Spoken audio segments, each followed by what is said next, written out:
Okay, I think I unmuted. Um, Welcome. Thank you all for being here tonight. We are doing our first ever donor meeting this way via Zoom with a group. Yeah, cheers to everyone. I have nothing to cheer with, but cheers to you all. I hope you're all having a great evening and a fantastic December so far. We are all feeling a little bit put on hold, I think, at the barn with the COVID, but we're still having lessons and sessions and moving forward. We just are not bringing on new clients and volunteers, at least through the holidays and our winter break. And we will reevaluate in January. So hoping the COVID numbers can stay, I think, where they are. Our hospitals seem to be able to cope just barely, I hear. So we can kind of stay around this range. We should be good. So that's our little COVID kind of brief moment there. What I wanted to do was give kind of a recap about how this year has gone for those of you who don't know, more from a kind of financial donor standpoint than just the logistics of how we've made everyday work.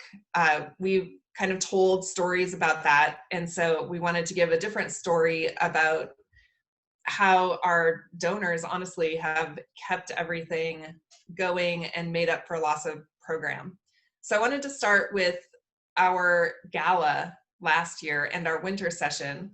Our winter session was on track to be the best winter we've ever had with our programming.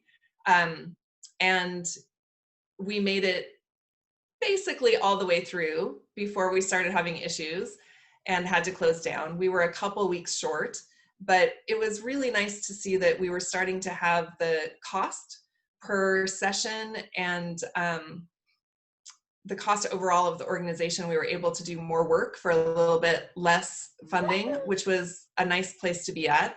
And then we had a gala, and we had the gala the day after the first reported case in Oregon.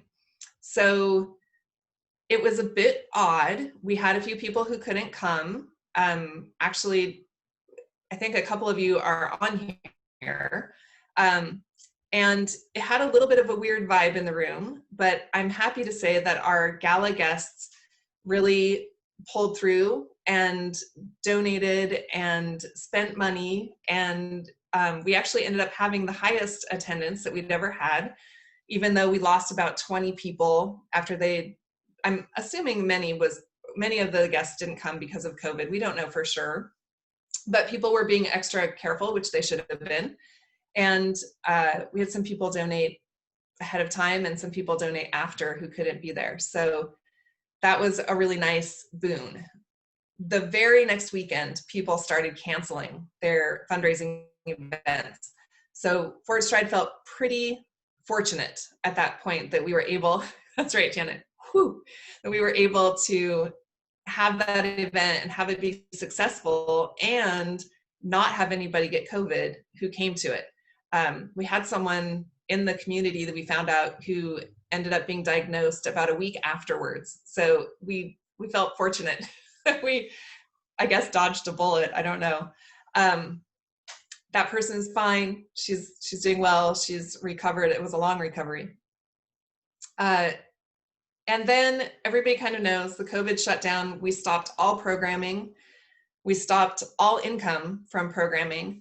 But even then, we had clients who generously donated. So we offered credits to everybody, and we had a large number of people who donated their lessons instead of taking the credit. So it started our spring donation push, I guess, a little bit earlier than we planned. And it kept going. People were very generous to us. A lot of people donated their $1,200 bonus from the government, I guess, or their emergency relief. A lot of people were still working and were able to donate that or a portion of that. So we actually were able to encourage new donors, I think, from that moment, and kind of educate people about how much donations help our program and how much our programming help. It's usually about, in the past, it's been about 60% of our income comes from programming and 40% comes from donations, and that has been as high as 50%. So we've had some years where we were 50-50, and we were on track to be closer to 65-35 when COVID hit. So the donations are really important to our organization to help us keep going. And if we were doing 100% from programming fees, we wouldn't have a need to be a nonprofit. So the goal is to help people who can't afford to pay the full amount. So our goal will never be to have 100% of our income coming from programming. Our goal will always be to fill needs with donations. So that education was able to be furthered, I think, in the spring, which was nice to help people understand. And as everybody knows, a lot of businesses were closed down and able to eliminate a lot of their overhead, but Forward Stride really can't. Our overhead is pretty set. We had the ability to reduce our payroll a little bit, but we didn't want to do that too much because we'd like to have people come back. That's one piece that we're not fully back up to normal in yet. We do not have all of our part-time staff currently hired back on to teach lessons. We're trying to get that going again, and things, again, were looking really great before we had a hold that we were going to start inviting part-time staff back on in the winter.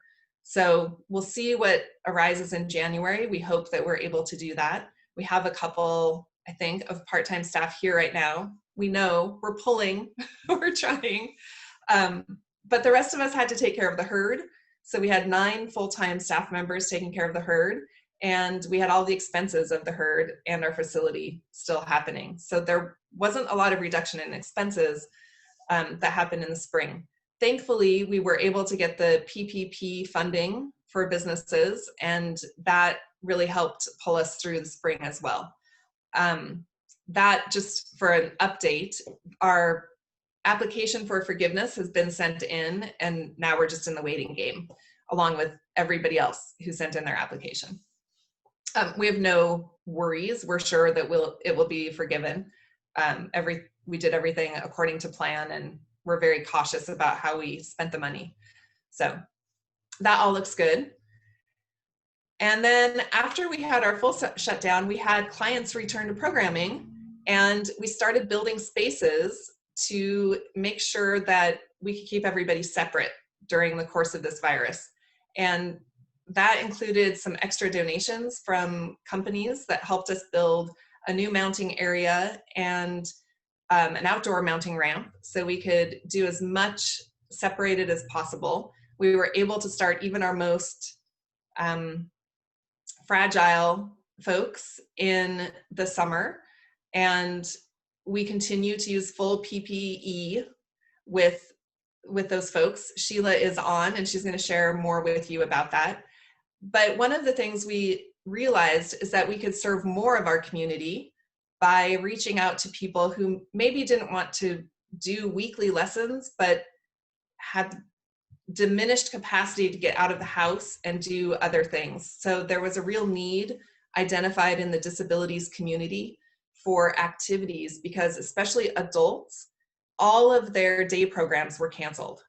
So if you have an adult child with Down syndrome living in your home, you can do part-time work at day programs, and those were all shut down for COVID. So people were pretty desperate for other ways to get out of the house and keep either themselves or their adult children occupied. And once we identified that, we started doing camps and tours, just barn tours in the summer, and it was really well received. We had a lot of people come and do that. A lot of people did multiple sessions. So we were grateful that we could stay open and have the staff and be able to hire the staff or pay the staff to take care of that. We also started our volunteers coming back in the summer, and it's been a very slow rollout. We've done one shift and added a shift and added a shift as we could. And it's very apparent that our volunteers needed us as much as we needed them. We became very grateful for everything our volunteers do during the shutdown. We've always been grateful, but it became apparent how many man hours or woman hours, as it were, are taken care of by volunteers. So I think we figured out that it was something around $70,000 that volunteers take care of every quarter that they come out and do the barn. It might be a little skewed for, sometimes we have folks out in the barn helping, but it's a large amount of giving that volunteers provide every quarter. As we were really rounding the corner for summer, the fires hit, and Forward Stride decided that we needed to help out the rest of the community, that we're not just here for people and individuals with disabilities, but also for the whole broader horse community. And we've always been a big part of it. So we teamed up with Sound Equine Options and Cowgirl 911 online, and we housed, and actually Washington County, we housed a lot of horses. I think we had 61 animals on site at the peak of it, and we normally only have about 32. So we had a lot of people, a lot of horses on site. And again, our donors generously helped us do that work. We had a very successful asking people to assist us in that and help with programming that was canceled again due to all the smoke. And all of you guys stepped up and helped us out with that. So we are, again, super grateful for our community that continues to help us help others. As we continued into fall, we continued to bring back more volunteers and more clients, and we're getting closer and closer to our goal for the year. We have a lot of stories that I'd like to talk to you about, or let Sheila talk to you about a couple of them, but a lot of people this is the only thing they do. It's the only place they feel safe going to. So we feel fortunate that we can be that place of sanity. And yeah, I don't know. That's, I think, the way I'm going to say it, the place of sanity. It's how I feel with my family and my children, to be able to come here and exercise and feel safe and see friends. I hope we're able to keep including more people in that warmth and that community as January approaches. You will notice, if you come back to the barn, that a lot of things are different. We're still not doing group lessons. We do have a couple of semi-private lessons, which is really nice, that people can have a little bit of socialization, but we're not ready to do any more than 2 at a time, just spatial reasons. And, when you discuss an item as a group, something they're learning, it becomes harder to keep the distance the more people you have. We have volunteers returning, so we have leaders now, and we're starting to have a couple of riding clients that need sidewalkers. We've been having sidewalkers with rehab services the whole time. And Sheila's great at wearing PPE. I don't know how she does it. I had to wear a face shield for one camp, and I thought I didn't think I was going to make it through. So I don't know how your guys' team is doing that, Sheila. It's amazing. The most exciting news is, as fall is here and we have an annual appeal to try to help us make up some of the differences in program fees and a little bit of donations as well. We have an amazing anonymous donor couple. It's a couple, and they are doing a true match for all donations in November and December. What I mean by that is it's not a predetermined amount. They will continue to match as long as people continue to give. I did an update today, and we've surpassed our initial thought process and goal for the annual appeal, and the response was, great, keep trying to bankrupt me. So let's keep up the good work, everybody, and let your friends know that we have this going on. It's a pretty amazing opportunity, and it's very rare that nonprofits are given this opportunity. So I wish we could mention the name and give them our heartfelt thanks, but they know that we all feel that way. So keeping that in mind, I would like to turn this over to Heather. We have a slideshow that talks about all of the pieces we just talked about briefly in pictures. And then we're gonna have Sheila tell you some stories. Yes. Give me 1 second.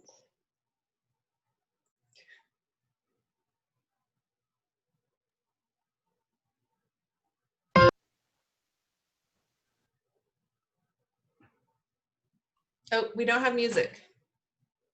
I hear that.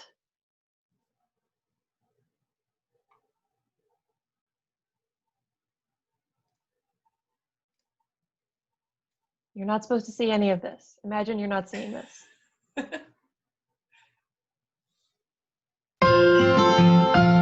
we go.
Thank you, Heather. You're welcome. And Sheila, I think you'll need to unmute yourself. I'm trying, but it is not letting me. How about that? Perfect. So I think everyone who's here knows Sheila. Sheila is our rehab services program director. And I asked Sheila to tell you a few stories because I think returning to programming has been impactful for all of our clients, but especially so for Sheila's clients. So just as a quick reminder, what we do is we treat everybody. So we treat those people that have a progressive disease, which is one of those diseases like MS that just keeps on going, and it's not going to end great, but we do what we can to stop that progression. And we treat people that are rehabilitating from an injury. They're hurt, they need rehabilitation, and we do that. And we treat people that are born with issues and that we're working to do things that they've never done before. So it's the whole gamut, right? And you can imagine, take any of those disease processes and stop dead, right? You've got a progressive disease, well, you can't go to therapy anymore. So what's going to happen with that disease, right? That snowball is going to start rolling down that hill really quickly. You've been hurt and you need to rehabilitate, and you can't because everything's stopped dead, right? You have been born with an issue, and you're trying to get these milestones. You're trying to sit up, you're trying to eat, you're trying to walk, and you've been doing therapy your whole life, and now you can't. So everybody we saw, the whole gamut, this was I call it the collateral damage, right? These people didn't have COVID. They weren't part of the COVID issue, but their health was extremely involved, and I'm going to use the word damaged, excuse me, because of COVID. Some of the stories are a man with a progressive disease started falling. He hadn't fallen since I started seeing him. We stopped seeing him and he started falling. Well, when you fall and you get hip fractures, that's just a bad thing. He started falling. We started telehealth and he stopped falling. And then he fell a few times when we couldn't do telehealth. And then he's back at the barn and he's not falling anymore. And so that's taking that progressive disease and saying, whoa, we're pushing that snowball back up that hill just a little bit, just giving him a little bit better quality of life, giving him a little bit more time with his family. You have someone who's injured and they can't recover because they can't come to me. Well, now they can. Or you have someone who gained a skill, right? Let's say head control. All right, we've got someone who's got head control and then they don't see a therapist and then they lose what they've worked so hard to gain. I have a client, actually, the little guy that you saw kneeling on a horse, who came to me in October and told me that he hates pooders, that pooders are stupid, and he wants to come to therapy and he wants to go to school and he doesn't want to be on a pooder anymore, because for him, computers now aren't a good thing. You know, think about all the kids that we used to see like this, right? You know, it's not that anymore. They think they're stupid. They want to be outside. They want to be involved. They want to have that socialization. And if we weren't open, he would have none of that, right? He would not be able to come and do physical activity and rehabilitate and get better. I had, actually, this is something that isn't about, you know, a story, but it is. I had a call today from a foster mom who wants her child to come. They can't get other therapy. She's a new foster mom. This child has had a life of something we don't ever want to think about, right? And we don't have funding. We don't have scholarship money. So we cannot get this child in to therapy because we don't have scholarship money. And obviously this is a foster parent. They can't afford it. And it's Medicaid, it's Oregon Health Plan. And we don't take insurance because it's too many man hours. We can't afford it. So your donations help that. Your donations, your scholarship money, making the horses available, all that makes this possible. And now the word's out. We have a waiting list a mile long because the word's out that yes, we're open, yes, we work, and yes, people love what we do and we make them better. We, help their quality of life. They're not falling. They're doing things they have never done before. So I want to thank you from the bottom of my heart, because this matters. It may not matter because these people don't have COVID or haven't had COVID, but COVID has affected them in ways that we will never know. And it matters. The mental health, the physical health, the emotional health, the social health, it all matters. So those are my stories. I have a million more if you want to talk about it later, but that's my 2 cents. And so I thank you very much for your donations. And I want you to continue to support us because it is life-changing. Believe me. Thank you very much, Sheila. I would like to dovetail on that as the closing statement, which is we have heard over and over recently from the foster child who would like to utilize our services to I have a child with a disability as well, and we're trying to figure out exactly what will help her in school. So she's undergoing some testing at the children's program here in Portland. And I heard from their owner, or the oldest partner, that he had to call me about something else. And he let me know that he loves our program and they try to send clients to us all the time. And he really wishes we were more accessible because people are sent to us and then they're on a wait list.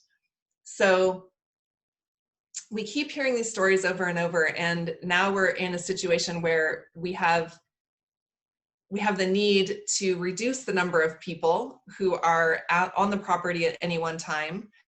And it leaves us thinking about how we can help more. How can we do more? How can we be more for the community and still provide the level of service that we currently provide, so we don't lose that ability to be so impactful? So we'll continue on with our camps, and we'll continue on with our building of facilities. You saw we have a second covered arena coming. We're being inventive in the meantime, and we will have a little undercover arena for our psychotherapy program. Our psychotherapy program went from 18 clients a week to 24 clients a week currently, and they still have a wait list. It seems to be kind of never ending right now. A lot of people are looking for mental health work. We have kiddos in the writing program that this is the only socialization they do all week, both typical and atypical. And so, and adults, sorry, Pam, and adults. We have many humans, how about that? And people, they need us. So thank you for your support. And please help us be part of the solution. Please help us continue to be able to provide it and to look forward to the future, so we can continue to grow and continue to bring our programming, grow with the correct amount of growth for this next year. Please help us continue that. And I would like to take questions. If you have any questions about how you can do that, and or questions about what your donation brings, whatever it might be. Maybe raise your hand, or I guess, can they all unmute themselves, Heather? Yes, you can unmute Okay. yourself with the little button at the bottom left of your screen that should have a little microphone. Sally, it looks like you have a question. No? You just unmuted yourself. Okay. You said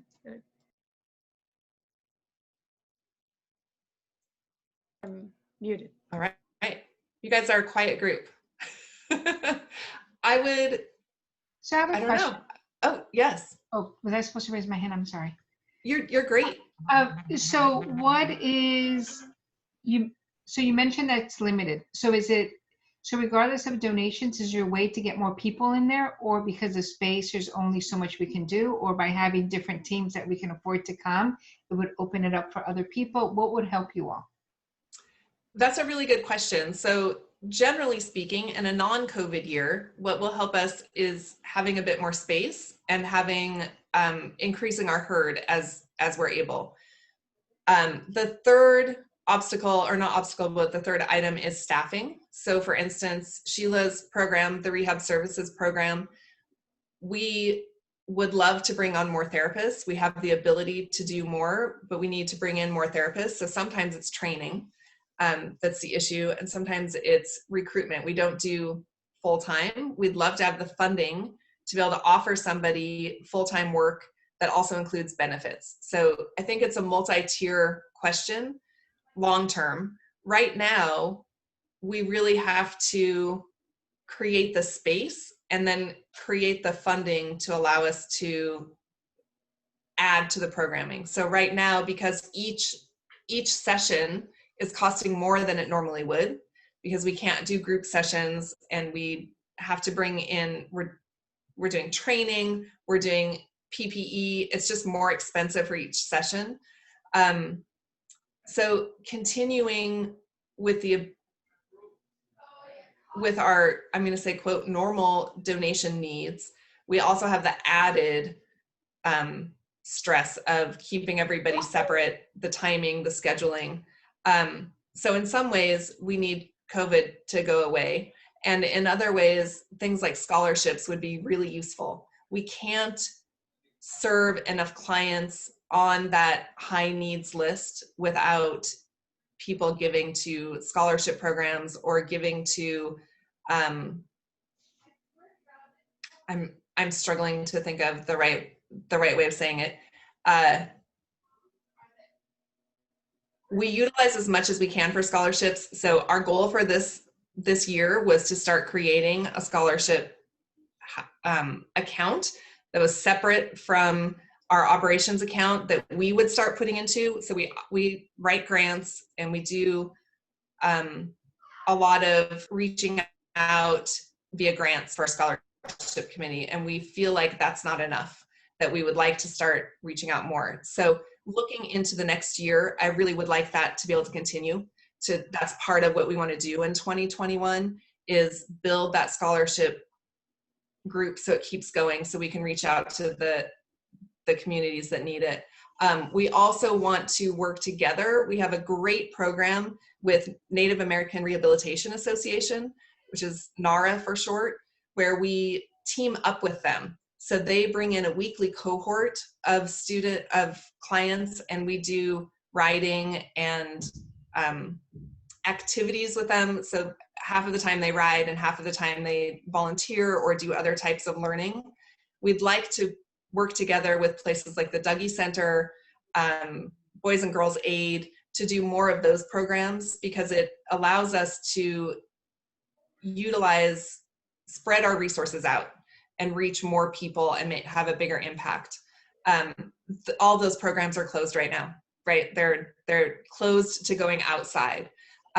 We've been working with Janus Youth Corp to take our horses and our staff to McLaren and do a program with them. We have grant funding to do that, and it's closed down with COVID. So those types of opportunities in 2021, as we round into the new year, are what we're looking to maximize, ways that we can partner with others and reach out to more individuals. Did that answer? Does that help? It does. Thank you for sharing. It was helpful to see where you're all going. Yeah.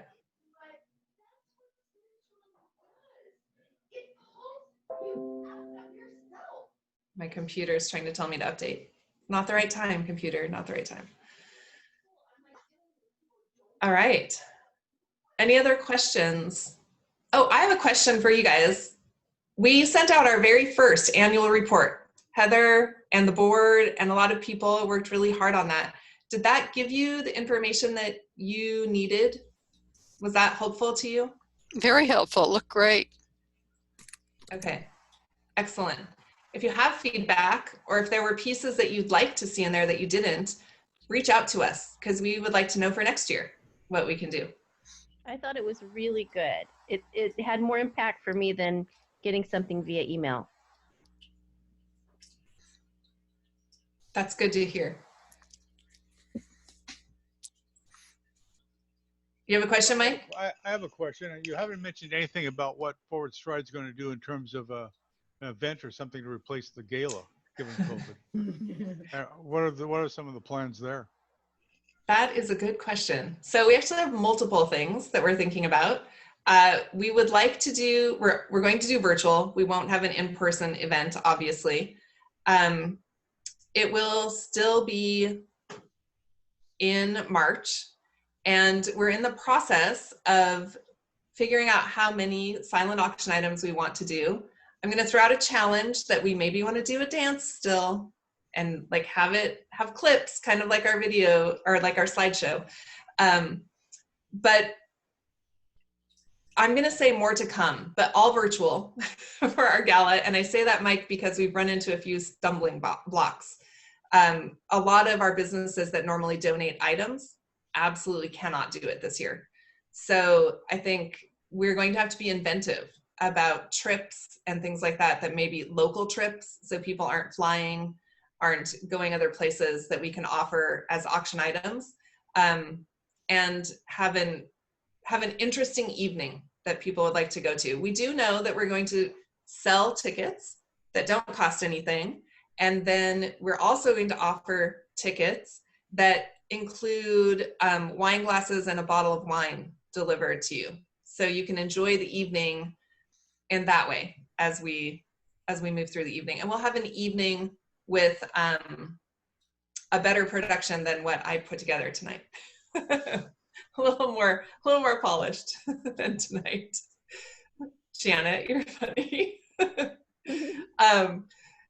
And I'm most excited. I'm a little tentative to say it because now I'm worried that they'll be able to happen, but we're planning on offering some on-site at Forward Stride concert evenings where people can socially distance. We'll have socially distant tables. We'll have hopefully 3 different acts that come in, and it's an opportunity to still bring your friends and see what we do, because we can actually still showcase. We'll showcase in real life all of our programs. So we'll probably pick a section of our programming each time to showcase along with the different bands. And then we'll team up with places like 503 Uncorked to help with catering, which I'm bringing that up because Erin Ross is the owner who used to be our business manager. So lots of you guys know her. Maybe there's a whiskey company in downtown Portland called Westward Whiskey, I think. We're going to reach out to them. So that's coming. So think about that for spring when we have better weather. So I think those are our thoughts for kind of doing multiple things that take the place but don't replace the gala.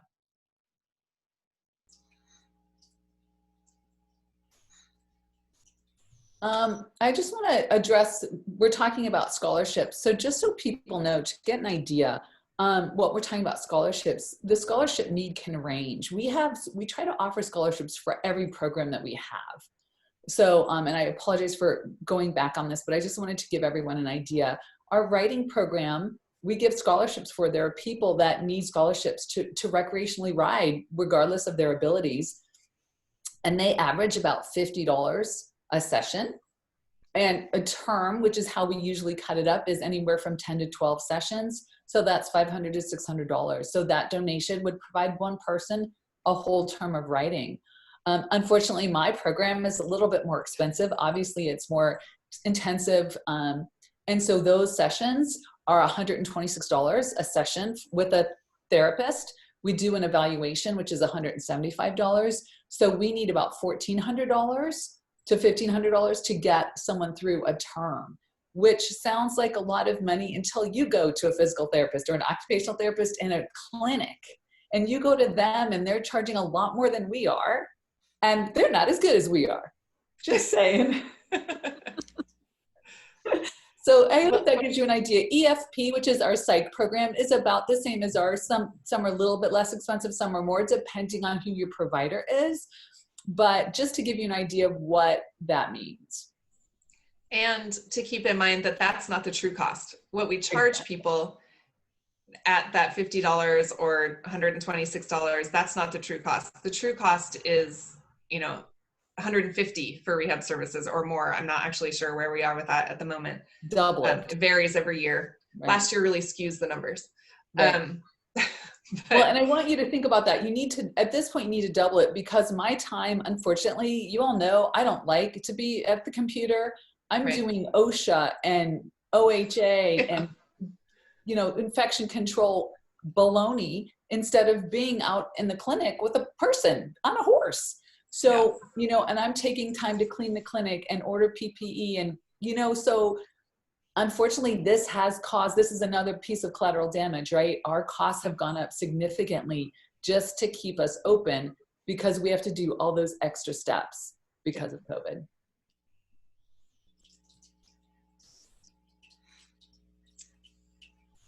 So, and I guess just to piggyback off of that a little bit, Claudia, that's why it's hard. We're always scholarshiping everybody.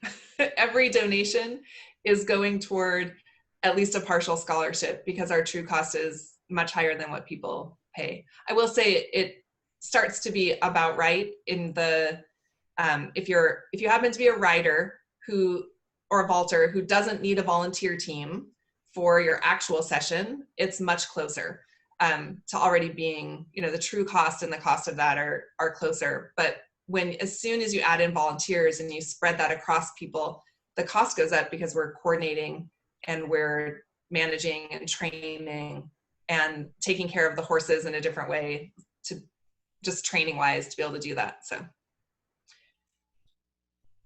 Nope, that's really helpful. Thanks for, I'm just a finance person, so all that helps. We have a finance committee. I was gonna say, Claude, you just stepped in it. You're it now.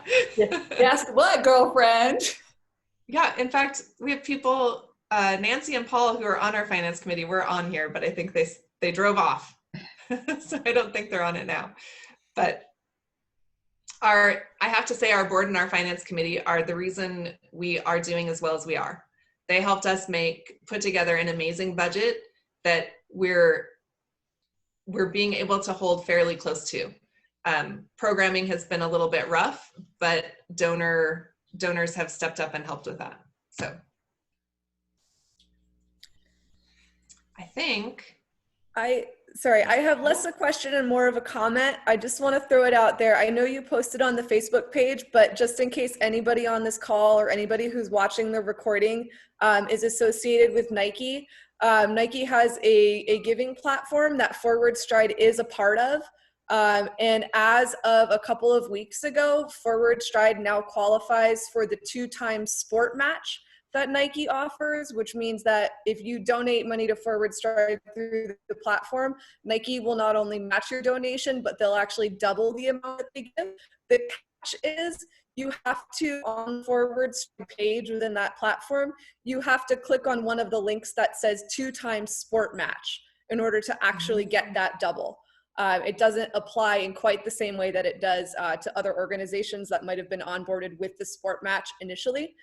So I just want to get the word out there and make sure people who are associated with Nike know that it's possible and know that they do have to pay a little bit more attention when they're in that platform to make that come through. Thank you, Christina. Thank you, Christina. Yeah.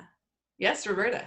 Hey, I just was thinking too, I wanted to mention, Amazon does a smile.amazon.com purchase, and I have had, you can pick Forward Stride as the charity that's supported, and a little bit of every purchase you make on Amazon also comes to Forward Stride. Yes, and Thank then you have to Roberta. remember to turn that on if you have your app on your phone. It's a separate thing to make sure you turn on the Amazon Smile. So. Okay, I haven't done it on the phone. Or reminding your family members to log in under Amazon Smile. Yeah. Yes. Yeah. Because it doesn't, you don't have to do anything except go through that channel. Yeah. Right. And when I looked the other day, it showed a fairly decent, not a huge amount, but a fairly significant amount that had been donated through Amazon to Forward Stride. So for little effort. Yeah. You're spending the money anyway. And it's things you're going to buy anyway. So. Yeah. Well, I think I'm going to finish up the recording, and then if anyone has any questions they were holding until that was done, they can ask them then. So thank you very much.